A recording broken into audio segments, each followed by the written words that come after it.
On to domestic issues. Is the UK going to pay up to €50 billion to the EU?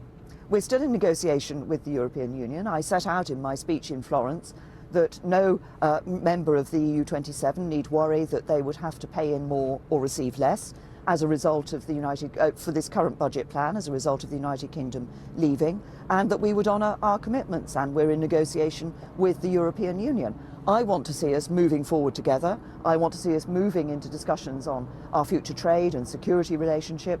I want a deep and special partnership with the EU in the future. I think that's not just only in our interests, I think it's in the interests of the EU as well. Has a figure been agreed with the EU? No, we are still in negotiations with the European Union, and I'm very clear that I want us to move together onto the next stage. Of course, we're working in the lead up to the December European Council. I want to see us able to move on to the trade talks and the security talks, but it means us moving together. Have you agreed in principle to pay more? I have said, what I have said in my Florence speech is that nobody for this current budget plan need fear that they will have to pay in more or receive less, and that we will honour our commitments, and we're in negotiations with the EU. Financial settlement aside, it still leaves the tricky issue of the Irish border. You've repeatedly said no hard border, but the Irish government don't seem satisfied with just those words. How does that work in practice? Well, I am clear that we shouldn't have a hard border between Northern Ireland and the Republic. The Irish government doesn't want that. Parties in Northern Ireland don't want that. We want to ensure, because this isn't just about trade across the border, it's about people's day-to-day lives. We are maintaining the common travel area. That's been in place since 1923, so long before either Ireland or the United Kingdom were members of the European Union. That's part of what we've agreed with the European Union.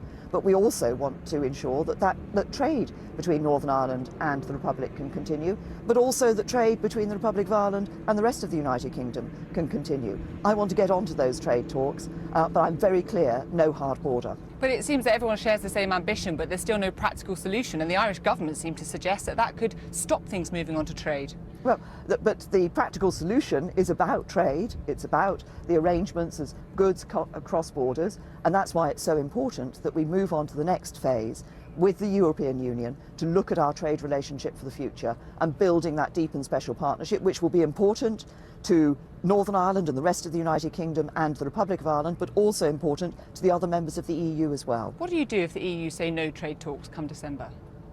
We are working hard with the European Union to ensure that we can move together, but what I'm clear about is that we need to move together.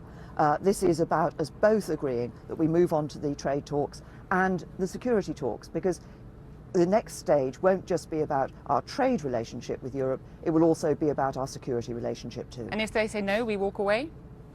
We are working hard to ensure that we get the movement onto the trade talks that I think is not just in our interests in the United Kingdom, but is in the interests of the rest of the European Union. Prime Minister, thank you.